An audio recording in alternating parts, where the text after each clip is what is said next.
It may be a bit weird that I'm reviewing this after reviewing the Indy 500, but since I only watched the Indy Grand Prix race after the Indy 500, I think it's only fair that I give it a review. Now, obviously, perhaps unsurprisingly, the results were already spoiled for me with it, because, well, I just so happened to watch the Indy 500, where they talked a little bit about it. The only thing they mentioned was the Palou one, which, to be fair, for this season, is not much of a spoiler. He's won every single one apart from Long Beach. It's pretty much unprecedented. But the style in which he won, that was still on the table. And honestly, well done to Graham Rahal. I think it was far and above his drive of the season so far. Contended for his first win since, 2017? And he showed some good performances in the late stage of the race. Likewise, I think it was one of the best performances Pato O'Ward's put in this year. And it's one of the better ones, but not the outright best, that Scott Dixon has done as well. And I would also argue Will Power, though he's been very much down on his luck for a lot of this season so far.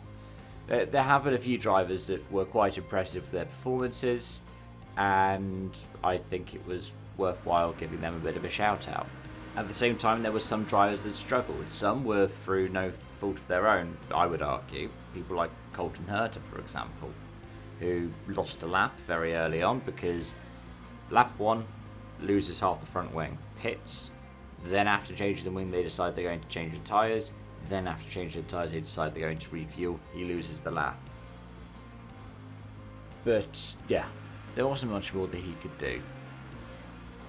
Likewise, I think that Santino Ferrucci partially was unlucky, but also I think he struggled in terms of pace.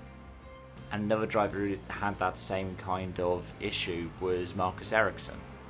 Now, it hasn't been quite the struggles that Ericsson had at, say, Thermal Club, but it wasn't a particularly great race for him regardless. Apart from that, I do still like the Indy GP circuit. I think that it presents a unique challenge and one that can, well,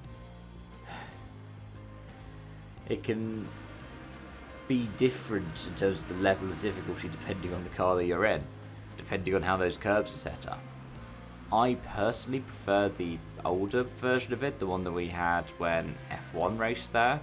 You know, not only for the flick right into the left-hand hairpin that you can get in something like ACC, but also because there was a bit where the right-left kink, where you can run over the curbs fully, was a double hairpin complex. I used to think that was really fun. I think I would probably not like it now, but I did think it was fun anyways. But yeah, those are my thoughts, those are my feelings. Let me know yours in the comment section down below. Thank you so much for watching, folks. Until next time, it's bye for now.